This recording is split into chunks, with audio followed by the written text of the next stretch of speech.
Bueno, muy buena tarde a todas y a todos. Para mí quiero agradecer en primer lugar la invitación del Banco de la República, congratularnos porque el centro de documentación de este banco, que es el Banco del Estado, lleve el nombre de un amigo nuestro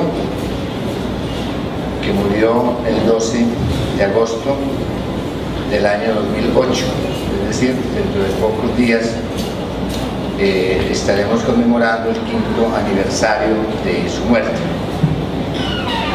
Y para mí es muy grato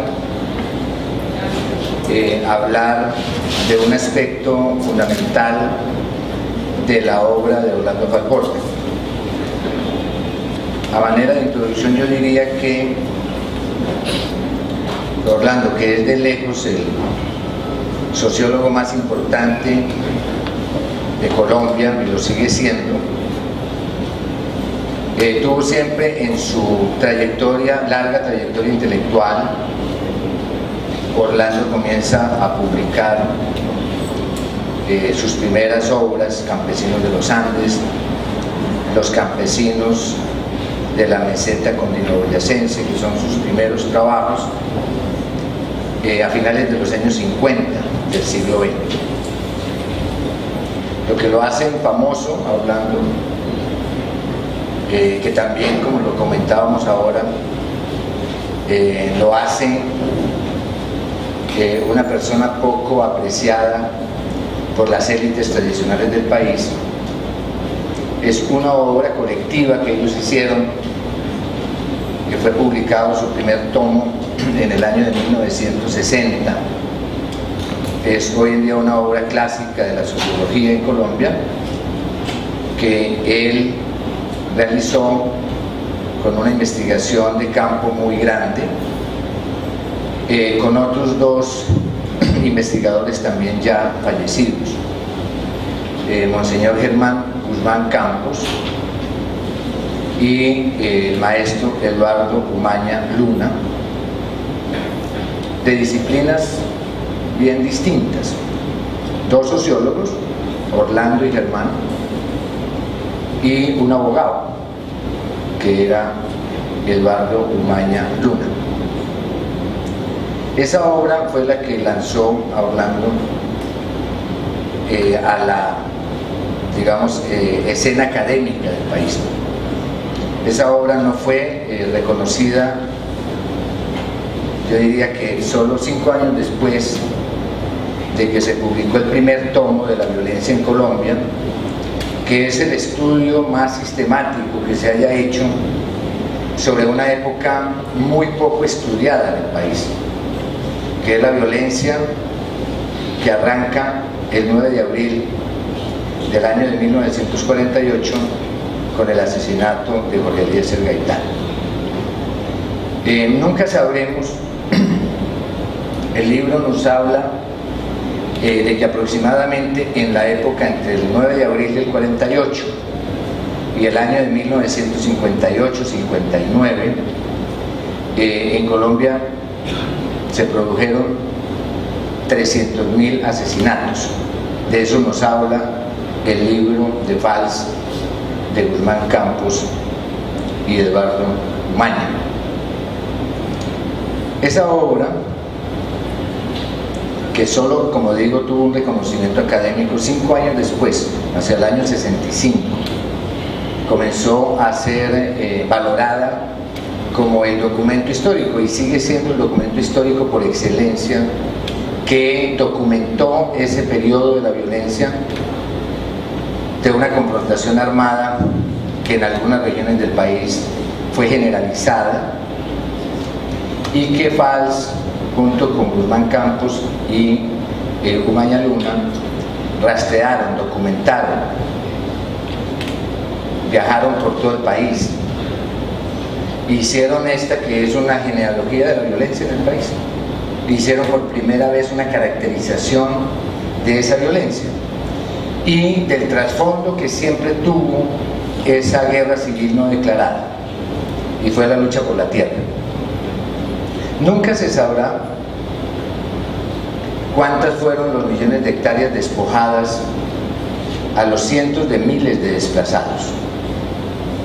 Para que ustedes se hagan una idea anecdótica de cómo sería esa conflagración y a qué cantidad de población afectó, nunca se supo, ni se supo el despojo, ni hubo una comisión de la verdad histórica, ni se rastrearon los bienes. Es decir, esto que estamos hablando ahora de restitución de tierras, lo que estamos hablando ahora de reparación colectiva e individual a las víctimas, esa época nunca se ocupó, el país nunca se ocupó de establecer claramente ni los alcances del despojo, ni el número de víctimas, mucho menos se llevó a los criminales a tribunales judiciales. Todo quedó en la más absoluta impunidad. Y justamente ese trabajo de Valls fue el que permitió por lo menos preservar parte de la memoria histórica de lo que fue ese periodo de confrontación que, como ya les dije, según ellos calcularon, arrojó un saldo de 300.000 muertos en esa época. Ayer nomás se presentó en Bogotá un segundo informe, diría yo, sobre la violencia, pero ese ya arrancó justo donde termina el libro de la violencia en Colombia. Esta investigación que presentaron ayer del grupo de memoria histórica que dirige Gonzalo Sánchez, que ya lo pueden bajar ustedes de la página, que está en la página web de la Comisión Nacional de Reconciliación, ahí ya lo pueden ustedes bajar, está completo. Esa investigación arranca justo donde termina el rastreo histórico de Valls, Umaña y Guzmán. Este nuevo informe arranca en 1958, justo donde terminó el informe de la violencia en Colombia que prepararon estos tres ilustres profesionales de las ciencias sociales: Orlando Guzmán Campos, que era un sacerdote, un señor, y Umaña, como ya les dije, que era un prestigioso abogado que fue decano durante mucho tiempo de la Facultad de Derecho de la Universidad Nacional de Colombia. Yo diría que en Orlando siempre hubo por lo menos tres preocupaciones intelectuales grandes. Bueno, se reconoce que él, de eso voy a hablar muy poco, yo mismo he publicado varios textos sobre la investigación en acción participativa. Él es el iniciador de esa corriente en las ciencias sociales en Colombia y a nivel internacional. Quizá de su trayectoria intelectual y lo que lo ha hecho famoso en el mundo de la sociología, y digo el mundo no refiriéndome al mundo de la sociología en Colombia, sino al mundo universal de la sociología, son las contribuciones que él hizo a la investigación en ciencias sociales. Y se le atribuye a él, como dice Rodríguez Brandao, el investigador brasilero, se reconoce en Orlando Valls el iniciador de esa corriente de investigación que ha tenido muchos éxitos y que sigue teniendo. Es una escuela, es una tradición del pensamiento y de la investigación en ciencias sociales que él inauguró ya bien temprano. Parte de, por ejemplo, la reconsideración de fuentes históricas, por ejemplo, la tradición oral, por ejemplo, la revisión minuciosa de los archivos notariales, por ejemplo, pero también de las libretas y de las cuentas de las haciendas, de cómo se llevaban las cuentas y todo esto. Son investigaciones y son fuentes de la investigación histórica que Orlando practicó desde muy joven, que luego va encuadrando en lo que sería la investigación acción participativa como método de investigación en ciencias sociales. Y eso es lo que lo hace a él internacionalmente el sociólogo más conocido de nuestro país, y que tiene, digamos, una gran tradición y una gran corriente en la sociología a nivel mundial.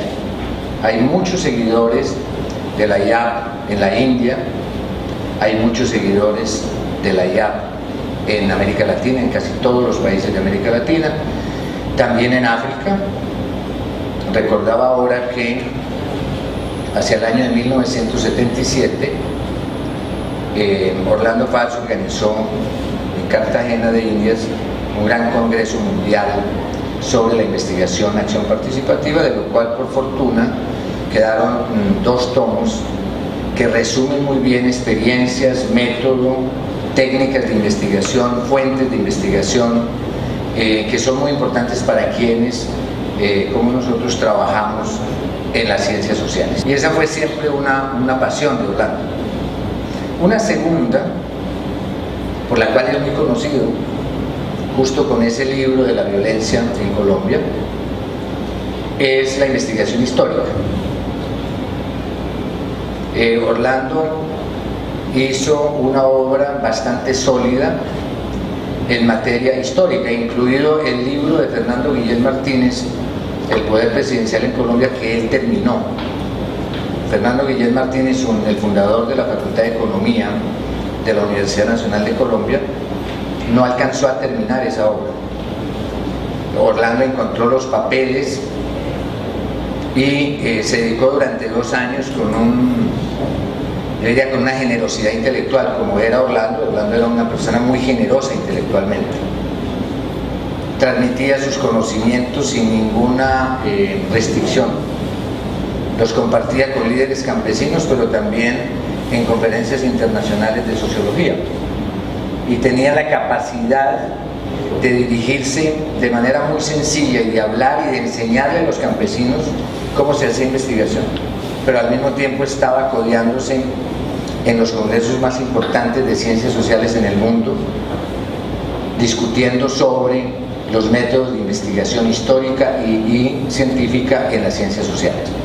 Esos estudios históricos, como los que hizo sobre los campesinos de los Andes, sobre los campesinos boyacenses, la historia doble de la costa, por ejemplo, fue una beta de investigación que siempre tuvo Orlando y quizá le dio un gran brillo intelectual.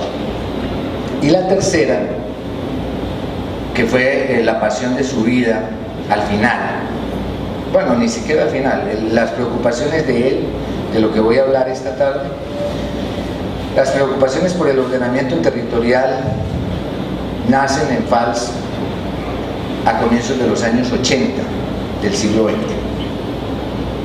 Él reconocerá que esta beta él no la había trabajado. O sea, muchas cosas le llegaron. Yo tengo una anécdota, y es que a Orlando lo calificaron de marxista cuando fundó la Facultad de Sociología de la Nacional con el padre Camilo Torres.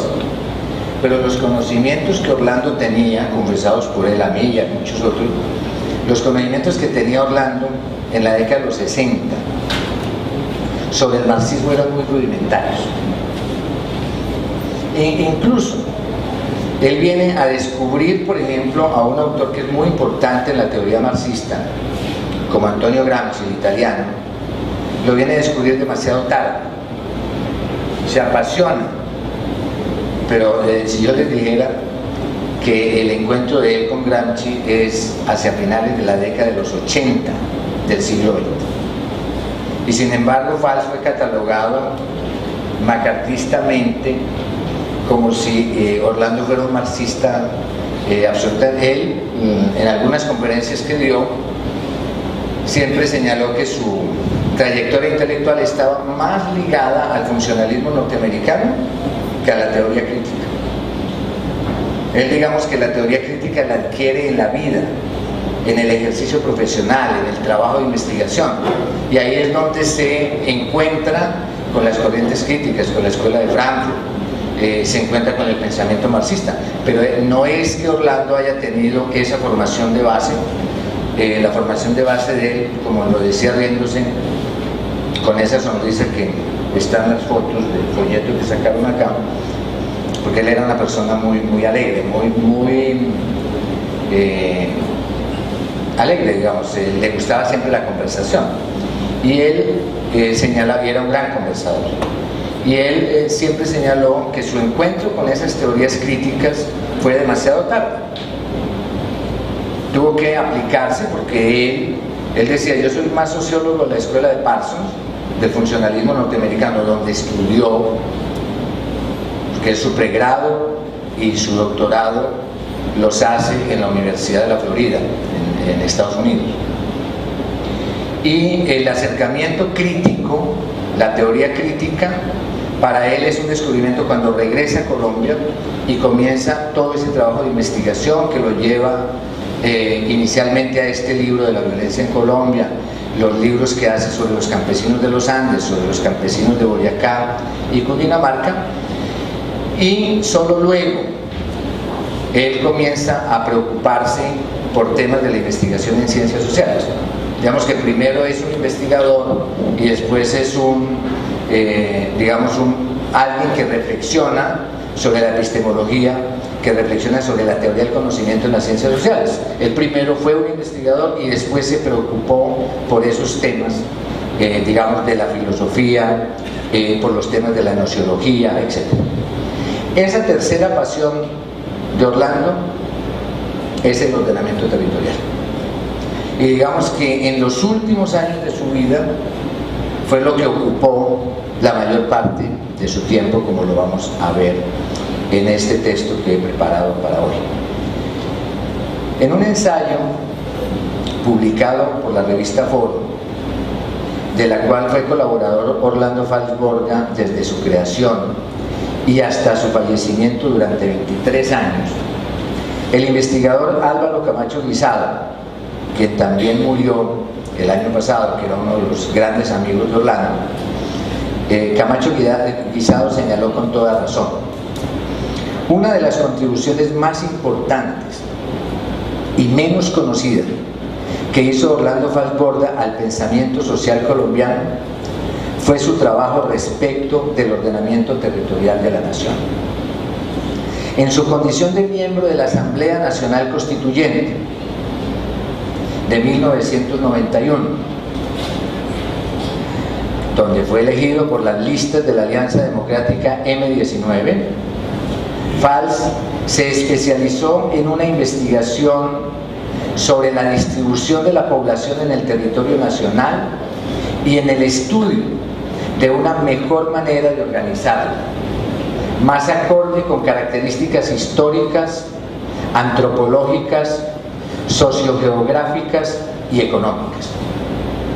En su calidad de experto, animó las discusiones que vendrían a ser el título 11 de la Constitución, y en particular los artículos 287 a 290, en lo que se consagran principios asociados con el tema.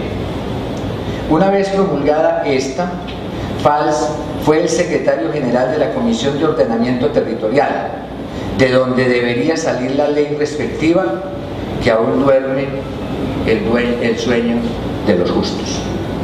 Ahí termina la cita de Álvaro Camacho. Con posterioridad al fallecimiento de Orlando Fals y del propio Álvaro Camacho, el Congreso de la República promulgó una ley orgánica de ordenamiento territorial, la Ley 1454 de 2011, que tampoco puso en funcionamiento las entidades territoriales definidas en la Carta Política de 1991 y por las cuales luchó de manera denodada Orlando Fals. En efecto, lo único que posibilita esta ley es la creación de las llamadas regiones administrativas y de planificación, y difiere a una ley futura la conversión de dichas entidades en regiones. Mantiene por lo demás las mismas limitaciones para su conformación y para la conformación de las provincias. En efecto, como lo señaló Álvaro Camacho, este tema ocupó una parte importante de las preocupaciones intelectuales y buena parte del compromiso político de Orlando Valls, como él mismo lo señaló en uno de sus últimos libros. En ellos señaló en tono premonitorio y autobiográfico que, comillas, estos dos asuntos, acción social y espacio-tiempo, han sido de mi atención disciplinaria casi exclusivamente durante los últimos años. Los dos temas se han discutido, dice Valls, en muchas publicaciones, en asambleas constituyentes y parlamentos, congresos, reuniones científicas, centros universitarios y diversas instituciones nacionales e internacionales. Pero con frecuencia se dan por sentado en la politología y los gobernantes los consideran marginales o subsidiarios de problemas más agudos, mientras los actos públicos pertinentes se desconectan y corren muchas veces a la loca o fuera de contexto para no tomarlos en cuenta, creando problemas de difícil solución. Termino la cita de Valls.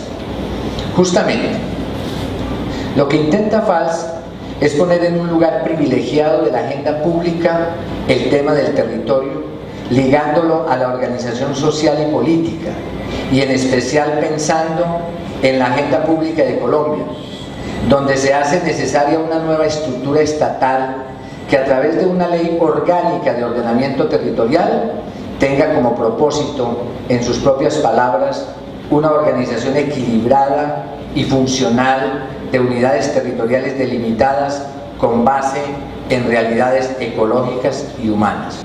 La del socialismo humanista con base ecologista y regional, la única, a mi ver, dice Valls, capaz de detener y corregir las tendencias autodestructivas del capitalismo salvaje o neoliberal que observamos por doquiera donde haya explotación y desarrollo económico. Y continúa Valls dirigiéndose a sus jóvenes lectores. Quiero legarles, dice, mi convicción de que el mundo globalizante actual debe corregir su inequitativo y desigual rumbo, y que es preferible que el gran impulso corrector provenga de los pueblos que hoy se consideran subdesarrollados, en especial de los pueblos que habitan los trópicos.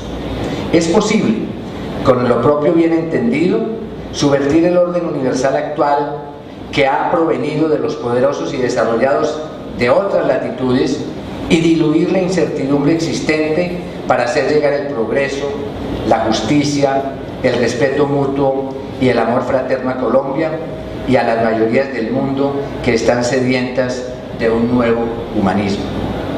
Este es un artículo que él publicó que se llama Acción y Espacio, que fue publicado como libro por el IEPRI de la Nacional y Tercer Mundo Editores. Así pues, uno de los propósitos fundamentales en la actual coyuntura del país y del mundo es el trabajar por un nuevo ordenamiento territorial de base social y ecológica. El tema, como vemos, ocupa un lugar destacado en la obra de Valls Borda como preocupación teórica, pero se va desplazando en el interior de su obra de un tema histórico-político a un tema político que él considera central en la agenda pública colombiana. Esto es más claro cuando Valls, en diciembre de 1990, es elegido como miembro de la Asamblea Nacional Constituyente y luego, desde la Comisión Segunda de la misma, se ocupó precisamente del tema del ordenamiento territorial que, como ya se indicó, quedó consignado en el capítulo 11 de la nueva Carta Constitucional. En la Asamblea, según testimonio de sus colegas constituyentes, Orlando Valls impulsó ideas como las siguientes: autonomía territorial, que debe materializarse en gobiernos con autoridades propias, elegidas por sus habitantes, con recursos, funciones, atribuciones y poder de autodeterminación en la unidad territorial fundamental, que a juicio de Orlando Valls debe estar en la vereda, en la cabecera municipal, en fin, en la base misma de ocupación del territorio que tardíamente en su obra, hacia el año 2000, él va a identificar como bioespacio. ¿Qué es para Valls el bioespacio? El bioespacio o lugar aparece como respuesta a procesos locales o regionales de desarrollo social, económico y político que vinculan actividades vitales de producción y reproducción con los recintos en que se ejecutan y de donde se derivan elementos de continuidad social y diversidad cultural. En el campo se trata de zonas relativamente homogéneas, tales como ecosistemas, tierras baldías, cuencas hidrográficas, regiones histórico-culturales, territorios étnicos y resguardos indígenas, zonas de reserva campesina, parques naturales, provincias, municipios asociados y vecindarios caseríos. En la ciudad, con una estructura mucho más compleja, heterogénea y variable, los bioespacios se constituyen en barrios, localidades o zonas, circuitos diversos, distritos y áreas metropolitanas y suburbanas. En estos bioespacios se expresa y palpa la vida colectiva en su cotidianidad. La relación territorio-población-servicios es fundamental y de allí depende mucho la convivencia, la prosperidad y la paz ciudadana y el buen manejo que se dé a los recursos financieros que reciban. El bioespacio es el lugar de la vida, de la economía comunal, y a partir de allí Valls siempre reivindicará que los límites municipales o los límites de las entidades territoriales indígenas o de los consejos comunales de los afrocolombianos deben adecuarse a ese espacio vital o bioespacio. Las modificaciones en los límites de las entidades territoriales deben respetar el bioespacio, que es la base de la sobrevivencia y de la buena vida. No escapa a Valls que la base de la reorganización del territorio que respete o parta del reconocimiento del bioespacio debe basarse en la soberanía popular, en la libre determinación de los ciudadanos. Advierte Valls que este bioespacio en la realidad colombiana reciente viene siendo violentado por guerrillas, paramilitares y por las Fuerzas Armadas gubernamentales. Frente a esta realidad se plantea una doble alternativa. Primero, el poder civil de los ciudadanos expresados en su libre voluntad para elegir a sus autoridades. Y segundo, hay que recurrir a la comunidad internacional exigiendo el respeto a la libre decisión de los ciudadanos. Una observación que se hace con razón, una observación crítica que se hace con razón al pensamiento de Valls, es que está ausente en su obra una reflexión más realista sobre las tareas urgentes que deberían acometerse con relación a la transformación de la fuerza pública, de las Fuerzas Armadas y de policía gubernamentales, en el sentido de trabajar necesariamente para su democratización, así como la necesidad de fortalecer el poder judicial y su real posibilidad para subordinar a los aparatos armados ilegales, a la vez que hay que refundar la fuerza pública para que su labor fundamental sea la protección de la libre decisión de los ciudadanos, a la vez que su labor en todo caso debe ser la protección de los derechos humanos. La base del ordenamiento territorial debe ser, como lo propone Valls, la libre decisión de los ciudadanos, pero esta libre decisión debe estar protegida de los sectores armados ilegales por parte de una fuerza pública realmente democrática y subordinada al poder civil. En resumen, en la base de la organización territorial puede estar el municipio, la entidad territorial indígena, el Consejo Comunal Afrocolombiano, pero ellas deben corresponder a un espacio vital o bioespacio que es el recipiente básico de ocupación del territorio por las comunidades. Es sobre esta base que Valls va a proponer un segundo tipo de entidad territorial que para él es fundamental, que es la organización del país en regiones. En sus últimas publicaciones plantea la necesidad de reformar la constitución política para establecer que la entidad intermedia del Estado sea la región y también según él, se debe reformar el artículo 321 de la Constitución, que establece que las provincias solo pueden ser constituidas con municipios de un mismo departamento. Para él, deberá corregirse la imposición de última hora que ocurrió en la Asamblea Nacional Constituyente de 1991 y reivindicará a Valls que las regiones deberían ir mucho más allá de lo que contempló la Carta Política del 91, que también impide que las provincias se organicen con municipios de distintos departamentos.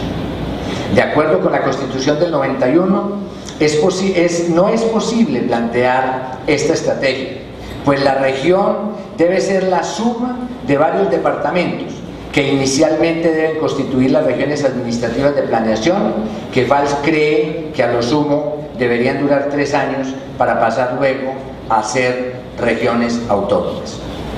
En su texto, Región e Historia, que en buena medida resume sus años de trabajo en la Comisión de Ordenamiento Territorial, Orlando Valls clarifica lo que entiende por ordenamiento territorial y por región, lo cual es crucial para entender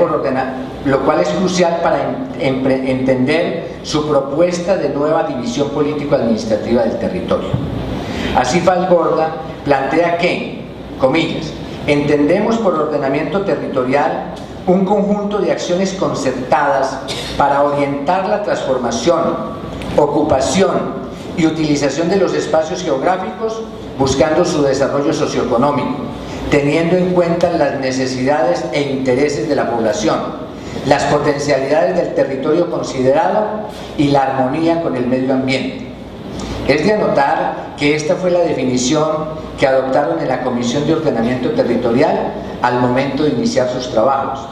Y Valls señalará que esta definición vino a ser confirmada poco después por la adoptada por los geógrafos europeos en la Carta Europea del Ordenamiento Territorial de diciembre de 1992, que dice así: para los europeos es la expresión espacial de una política económica, social, cultural y ecológica de cualquier sociedad, y al mismo tiempo es una disciplina científica, un proceder administrativo y por ende una acción política. Actúa como una práctica interdisciplinaria en el orden científico, con base en una estrategia para un desarrollo y un orden regional equilibrado. Cierro comillas. Si recordamos, añade Valls, que estas concepciones tienen igualmente una dimensión geopolítica, llegamos a una definición integral de ordenamiento territorial basada en 3 componentes: el político-administrativo, el ambiental y el geopolítico. Esta concepción integral, que sobrepasa y moderniza la anterior, fue la que la Comisión de Ordenamiento Territorial, que nombró la Constituyente, trató de impulsar como regla de buen gobierno, y es la que aspira a ver consagrada en la ley orgánica y en los decretos que la reglamenten. Así entendido, el ordenamiento territorial ahora sí procede Valls a abordar el tema de ese ordenamiento territorial en Colombia, partiendo, como ya dijimos, de la ocupación del territorio por las comunidades que se organizan en veredas, municipios, entidades territoriales indígenas o consejos comunales afrocolombianos, y sobre esta base debería organizarse la región. La región, dice Valls, como concepto ha sido enciclopédico y muy general, pues se emplea según necesidades analíticas, políticas o literarias. Cada cual la emplea según su necesidad política, económica, etc. Una región es fundamentalmente un espacio sociogeográfico, con elementos físicos y humanos que le dan unidad y lo distinguen de otros. Más que la homogeneidad, es la integración de dichos elementos lo que determina la existencia de una región. Valls, como secretario general de la Comisión de Ordenamiento Territorial, se da cuenta que los textos de la Constitución de 1991 lo limitan por las razones que ya expusimos. Por tal motivo, siempre aclara de que de lo que se trata ahora es de tratar de interpretar creativamente el texto constitucional y a partir de allí proponer un nuevo ordenamiento territorial para el país. Esto lo lleva a formular una propuesta de organización territorial que divide al país en 8 regiones así.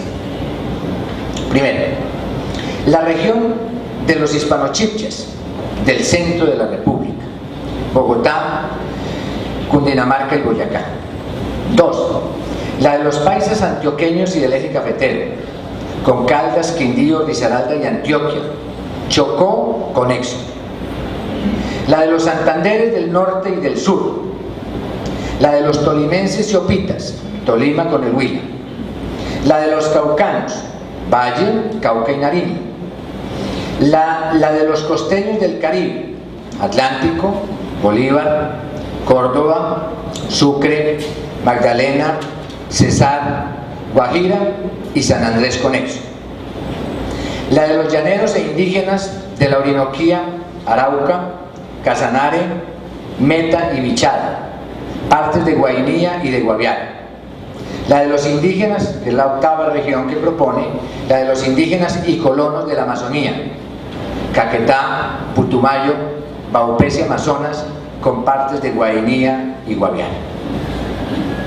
Esta distribución regional por departamentos no puede ser impositiva ni única, aunque refleje hechos sociales y culturales. La regionalización formal del país será consecuencia de leyes específicas, en cuya aprobación podrán pesar factores ante todo políticos o económicos, sin tener en cuenta las realidades sociogeográficas que muestran los presentes mapas. Ojalá no sea siempre así, dice Valls. De todos modos, el proceso total que armonice norma y realidad va a tomar muchos años de ensayo y error. Ocurre, no obstante, una cierta disparidad. Como bien he dicho, el mapa regional aquí propuesto hubo de adaptarse a la regla constitucional de tomar los departamentos existentes como unidades enteras, sin fraccionarlos, para conformar regiones, y las provincias solo metidas dentro de los actuales departamentos. Es claro que estas normas constitucionales distorsionan la realidad sociogeográfica y nos hacen víctimas de nuevo de la rigidez de los límites, pero huimos de acatarlas. Ello tiene como efecto, entre otras cosas, que no se pueda por ahora proyectar una región pacífica completa, como en parte lo hacen Gull y Fornaguera, sino de manera parcial, dividida en secciones, Pacífico Norte y Pacífico Sur, pero en general es significativa la homologación que resulta. Como para moderar en algo la disparidad normativa mencionada, el nuevo mapa resultó expresando otra disposición orgánica, la del equilibrio regional, que busca combinar departamentos ricos y pobres, como bien explicado. Por eso aparecen los departamentos petroleros junto a antiguos territorios nacionales, no tan dotados. El marginado Chocó se aliaría con Antioquia y el eje cafetero, y así en otros casos. En cuanto a las entidades territoriales indígenas, sabido es que estas deben ser el producto de decisiones y consultas locales de los indígenas mismos, pero pueden suministrarse algunas bases para decidirlo, gracias al mapa de resguardos preparado por el Instituto Geográfico Agustín Codazzi. El mapa de regiones y provincias, así como las entidades territoriales indígenas, inducen a articular posiciones frente al problema territorial, a llamar a objeciones y a destapar resistencias. Invitan a los poblamientos y comunidades de base a tomar partido sobre una u otra opción, ya que para adelantar los acuerdos o protocolos entre departamentos interesados en hacer regiones administrativas de planeación y entre municipios para hacer provincias, es indispensable ambientar la idea y contar con la opinión favorable de los ciudadanos. Para la región territorial plena, que será, según Valls, la segunda etapa, como queda dicho, es necesario un referéndum posterior. La sola voluntad de gobernadores y otros políticos en estos casos no es suficiente. Se promueve por ello la participación popular, además del equilibrio, y se coopera en la aplicación de las reglas sobre la descentralización administrativa y la autonomía de las unidades para su propio gobierno y el empleo de sus recursos. Básicamente, agrega Orlando Valls, lo que hacen estos mapas es refrendar lo que todos sabemos y sentimos, que Colombia es un país de regiones, provincias, territorios indígenas, caracterizado por la diversidad cultural, étnica y ecológica.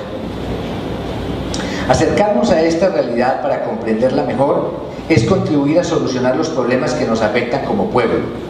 De allí la importancia de volver los ojos a la cultura y a las historias regionales y al papel de la memoria colectiva local, que deben seguir siendo faros guías de la reconstrucción nacional. Finalmente, ¿cuáles son las observaciones críticas de Orlando Fals sobre el ordenamiento territorial en la Constitución del 91? Con ocasión de un seminario internacional sobre la descentralización, Orlando Fals realizó de manera crítica y autocrítica, dado que él había sido parte de la Asamblea Nacional Constituyente, un balance del título 11 de la Constitución Política que es poco conocido y que él centró en 4 grandes observaciones y las planteó y señaló además que deberían ser objeto de reforma constitucional. Dice Orlando en la ponencia señalada: como tesis general, se puede decir que los obstáculos de origen constitucional sobre nuestro tema han persistido por 2 razones. Primero, por no haber definido en la Asamblea claramente los procedimientos para acceder a las metas geopolíticas y a la descentralización del Estado y del poder, con las nuevas entidades propuestas en la Carta, esto es, las regiones, las provincias y las entidades territoriales indígenas. Y segundo, por haber diferido a los legisladores la consideración final de asunto tan delicado, que podría afectar los intereses puramente personales de aquellos. Y aquí Orlando cita un trabajo del profesor Augusto Hernández Becerra que concluye. Esta es una cita que hace Fals de un trabajo de Augusto Hernández que se llama Ordenamiento y Desarrollo Territorial en Colombia, publicado por la Universidad Externado de Colombia en el año 2001. Orlando hace la siguiente cita, dice: Colombia necesita contar con un proyecto definido o definible de organización territorial, trazado desde la Constitución y dotado de una agenda legislativa precisa para el desenvolvimiento del proceso. La paz y la prosperidad nacional tienen que ver con la constitución de un modelo territorial fundado en regiones modernas y municipios vigorosos y democráticos. Cierra comillas de esta cita de Augusto Hernández. Y prosigue Fals: sin desear que haya borrón y cuenta nueva, porque la filosofía participativa básica de la Carta vigente debe defenderse. Desde el punto de vista que nos interesa, habría que hacer por lo menos los siguientes 4 ajustes que tienen consecuencias estructurales importantes, como a veces lo constaté y a veces lo sufrí personalmente en la Asamblea Constituyente. La sujeción de la conformación de las regiones a la vigencia y voluntad de los departamentos. No es ahora que ganen los regionalistas, porque definir las regiones según los artículos 300 y 307 resultó de una negociación que hoy, con mayores perspectivas, se ve que fue inconveniente para todos. Pero está claro que no ha habido tal voluntad de los departamentos para transformarse en unidades territoriales o contenedores eficientes, sino parcialmente en la costa atlántica, hasta hace algunos años y más recientemente en el sur. La mayor parte de los departamentos se volvieron inviables y por lo tanto impotentes para actuar y decidir.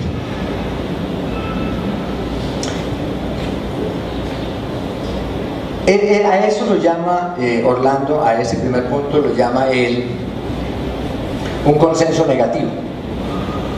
Él dice: en la Asamblea Constituyente, para salvar el escollo y para no resolver el problema, ¿qué fue lo que sucedió?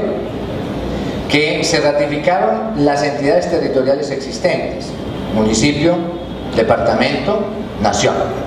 Forma de organización de la nación, Estado unitario. Pero al mismo tiempo se aprobó en la Carta Constitucional que podrían constituirse regiones, provincias y entidades territoriales indígenas. Pero la carta, para poder llegar a eso que Orlando llama el consenso negativo, la carta estableció una serie de límites. Y el primer límite que Orlando ve como una transacción negativa, como un error, ya este es un texto del año 2002, uno de los últimos textos que él escribe sobre este tema. Orlando llega a la conclusión de que la región en la Constitución del 91 es la suma de departamentos. O sea, no se puede romper la unidad político-administrativa departamental. Y él dice, esto nos ha conducido al peor de los mundos posibles, porque ningún departamento quiere despojarse ni de su burocracia, ni de su territorio, ni de su poder político. Las circunscripciones electorales, por ejemplo, de la Cámara de Representantes, son departamentales.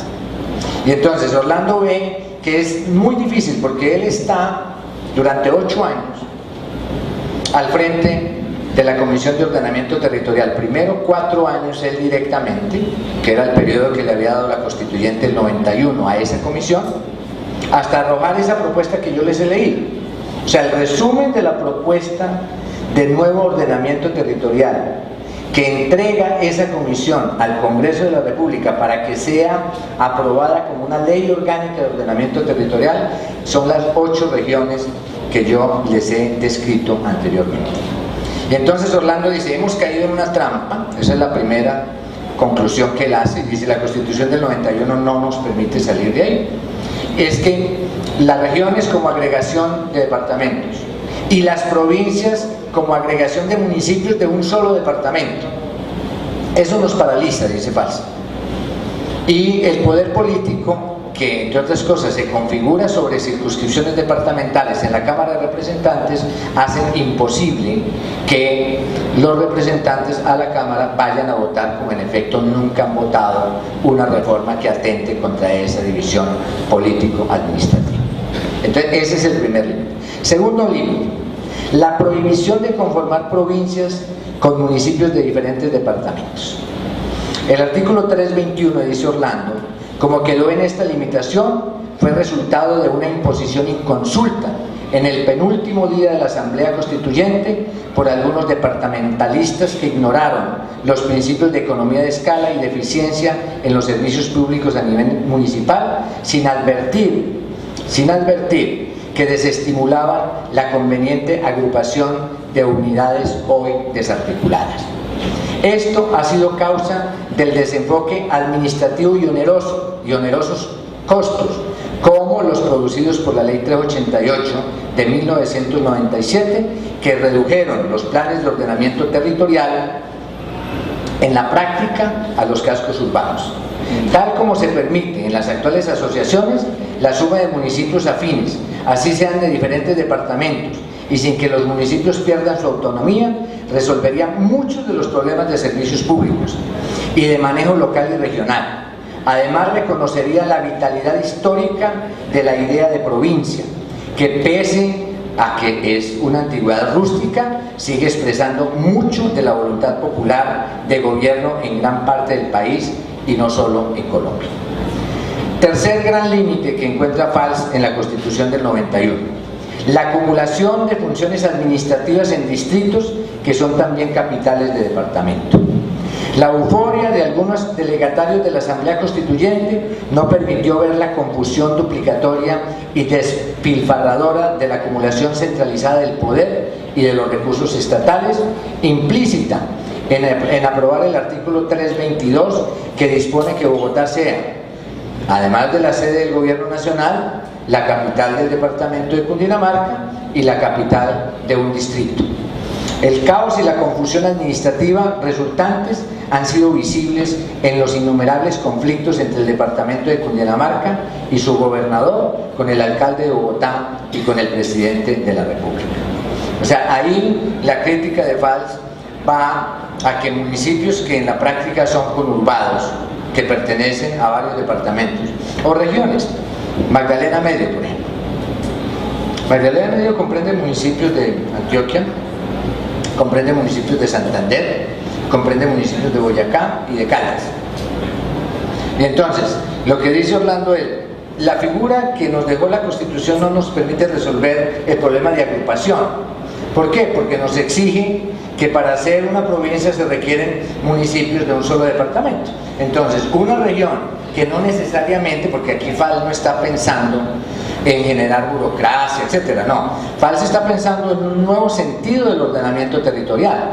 Entonces, sumemos para resolver problemas de servicios públicos, problemas de salud, problemas de educación, etcétera, ¿cierto? Pero eso es imposible, porque a pesar de que son municipios que tienen una vida económica, cultural, social similar, están impedidos legal y constitucionalmente para producir una asociación que fuera virtuosa y que permitiera enfrentar esos problemas.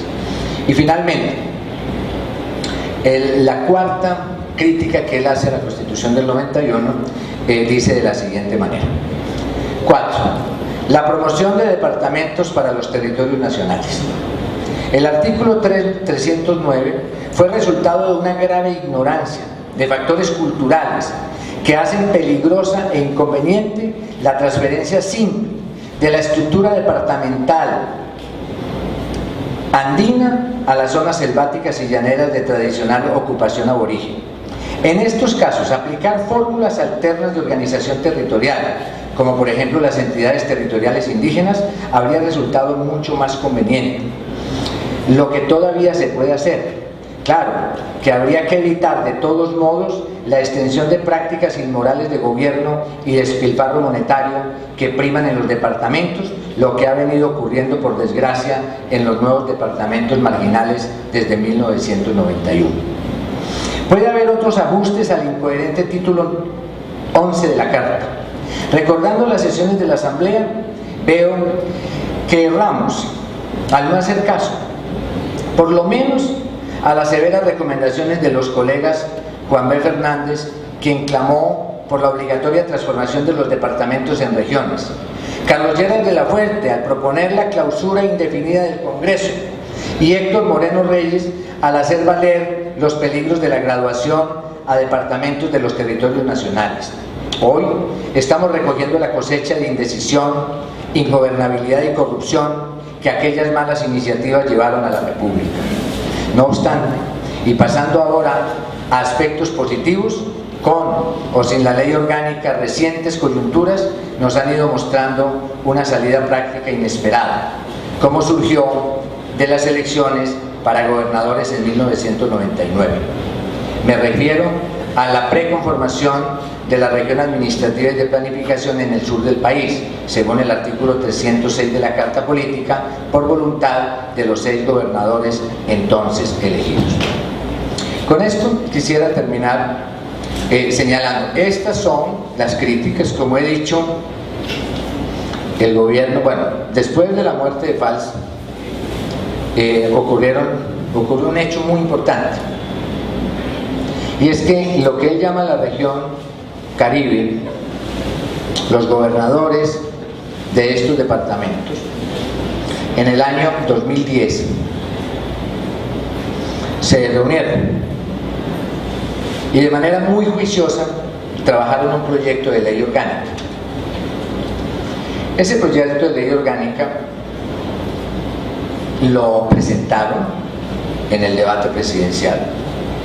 Recordemos los candidatos Juan Manuel Santos, Antanas Mockus en la segunda vuelta, y en la primera vuelta Vargas Lleras, Petro y Rafael Pardo.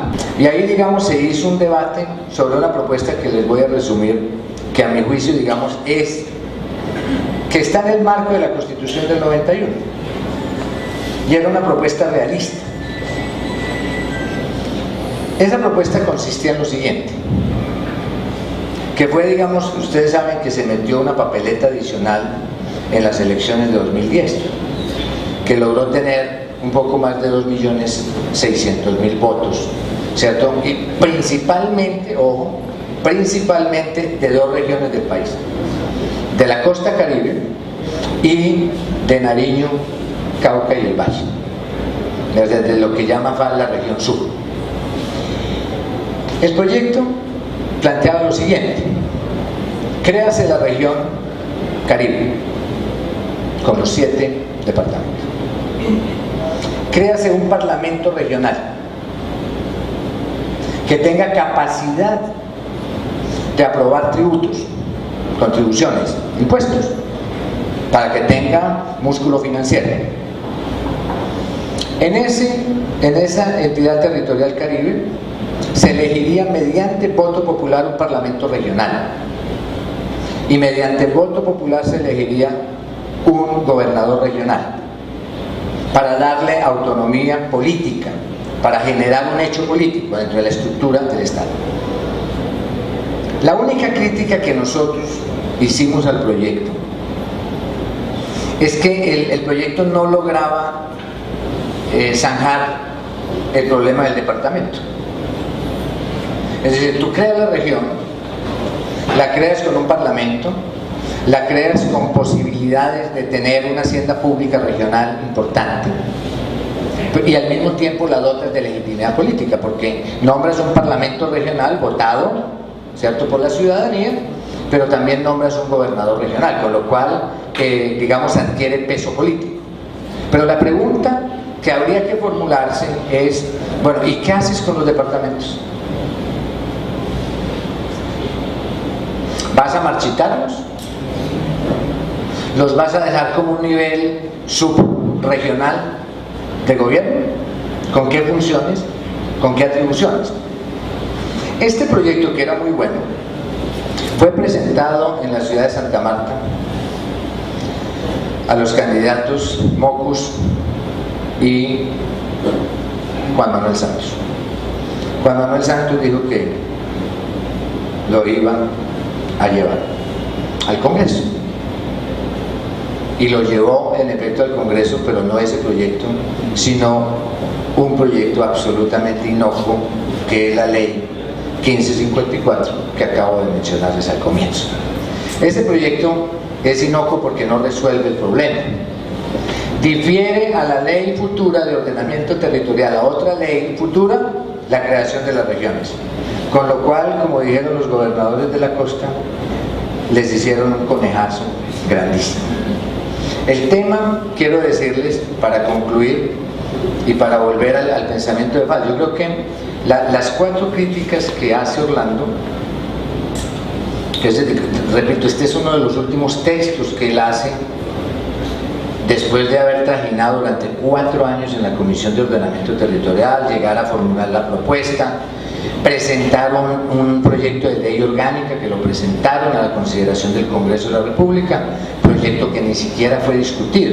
No quise llenarlos de citas y de críticas de Fals a esos hechos que le tocó que vivir a él en el Congreso, porque esa Comisión de Ordenamiento Territorial la creó la propia Asamblea Nacional Constituyente, y a él lo nombraron secretario general, que debería presentar una propuesta de ley orgánica de ordenamiento territorial, como en efecto la presentó, y es esa, escuetamente es esa que yo le resumí aquí, de las 8 regiones. Esa es la propuesta que hace la Comisión de Ordenamiento Territorial. Pero, para concluir, Orlando llega a una conclusión amarga, y es que modificar la estructura político-administrativa y territorial de un país es casi imposible por las vías del Congreso de la República. Es decir, realmente la transformación, o sea, esa es la conclusión a la que llega Orlando. Por eso se lamenta de que en la constituyente hubiesen llegado a lo que él llama un consenso negativo, que fue un acuerdo, ¿cierto?, que no permitió resolver el problema. Dejó planteado el problema, pero no lo permitió resolver ni encararlo. Y él pensaba idealistamente, como muchas de las cosas de Orlando, él pensaba que una vez elegido el nuevo Congreso, una vez instalada la Comisión de Ordenamiento Territorial, una vez desarrollados los estudios y generada la propuesta, se iba a generar un consenso, ¿cierto?, sobre un problema evidente que hay en Colombia. ¿Y cuál es el problema mayor del ordenamiento territorial en el país? Es la inexistencia de una entidad intermedia del Estado. Ese es el problema. O sea, nosotros tenemos municipios y los municipios tienen funciones, atribuciones, recursos, etc. El municipio es una entidad territorial fortalecida desde la reforma de 1986, que fue profundizada en la Constituyente del 91. Autoridades propias elegidas, finanzas municipales, o sea, recursos del presupuesto, ¿cierto? Atribuciones y funciones y autonomía política. Pero la entidad territorial intermedia no existe. Existe una cosa que se llama departamento, que no tiene recursos. O sea, el departamento es una entidad muy débil, que no tiene capacidad de conducir el desarrollo regional, porque no tiene músculo económico. O sea, las finanzas de los departamentos son absolutamente precarias. Porque la constituyente diga, en esa pelea que se presentó entre regionalistas como Valls y Fernández, que era el que fue director mucho tiempo del Heraldo, ¿no? El barranquillero, esta gente defendió a capa y espada, ¿cierto?, el nuevo ordenamiento territorial. Y Valls se da cuenta tarde que se perdió la oportunidad, que por llegar a un consenso en la constituyente ellos no forzaron, nunca se supo, porque nunca votaron. ¿Sí me explico?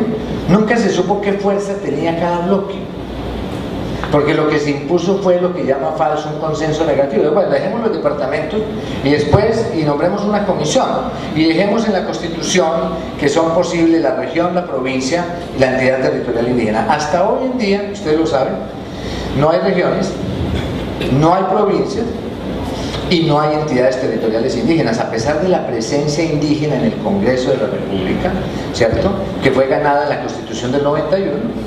Esa representación indígena no ha podido convencer a las mayorías del Congreso de que se reglamenten las entidades territoriales indígenas. Entonces todavía seguimos con una superposición donde la entidad territorial indígena no existe. Entonces, ¿qué es lo que existe? El resguardo. Pero el resguardo no tiene un reconocimiento político administrativo, porque el único que tiene reconocimiento político administrativo es el municipio. Entonces usted tiene, por ejemplo, regiones enteras, La Guajira, por ejemplo, o usted tiene, por ejemplo, regiones enteras como el Cauca, por ejemplo, donde las comunidades indígenas están artificialmente divididas en municipios que no tienen, que digamos lo que llama Valls, ese bioespacio no corresponde a el armazón político administrativo, ¿no es cierto?, del municipio. Entonces usted tiene alcaldes indígenas, sí, claro. O sea, la mayor parte de todo el territorio NASA, de los indígenas caucanos, ¿cierto?, la mayor parte de los municipios son gobernados por indígenas, son elegidos por indígenas. Pero eso no resuelve el problema. Miren ustedes, ¿cuál es el problema central? Que hay una división político-administrativa artificial sobre un territorio que es mucho más que esa división político-administrativa que se le impuso desde la colonia, se le impuso a las comunidades indígenas. Miren ustedes que es la misma tragedia de los chocuanos y el Pacífico. Allí hay, miren ustedes, esa es la realidad. Ahí hay ya más o menos unos 8 millones de hectáreas tituladas por la ley 70 de 1993, tituladas a los consejos comunitarios de las comunidades negras, de las comunidades afrocolombianas. Pero tampoco allí corresponde ese territorio bioespacial que llama Valls, no se corresponde para nada con la división en municipios. El mismo problema que se presenta en los territorios indígenas se presenta en los territorios afrocolombianos. Estamos hablando del Chocó biogeográfico, es decir, toda la costa pacífica colombiana, que tiene una serie de características similares. Con esto quiero plantear, para concluir, yo creo que una de las cosas muy importantes que legó Orlando Valls y su investigación a este país fue haber propuesto un nuevo mapa, un nuevo ordenamiento del territorio. El gobernador de Antioquia saludó, dijo, mire, esto es muy importante para el país, y ahí Valls se llenó de entusiasmo.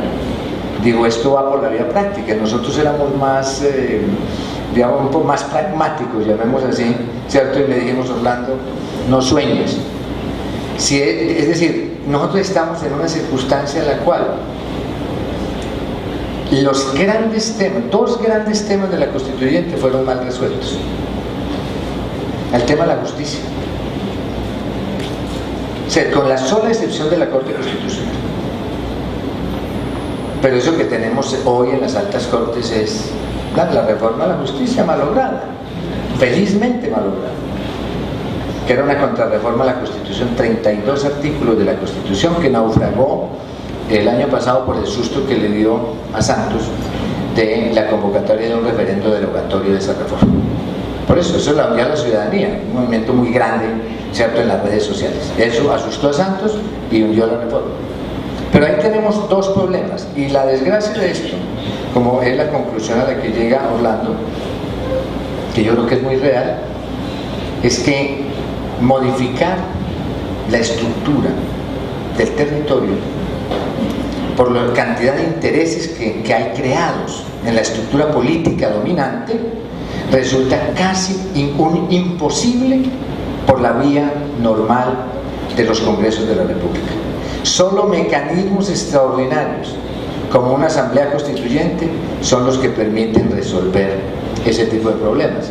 Lamentablemente, Valls llega después de 20 años de batallar, porque la historia de él con esto es muy larga, porque él comienza a, digamos, a preocuparse por ese fenómeno a comienzos de los años 80, porque surgen un conjunto de movimientos regionales, y Orlando comienza a ver la región ya desde el punto de vista político-administrativo, y se crea una coordinadora de esos movimientos regionales, los inconformes en Nariño, un movimiento muy fuerte que surge en el Magdalena Medio, ¿cierto?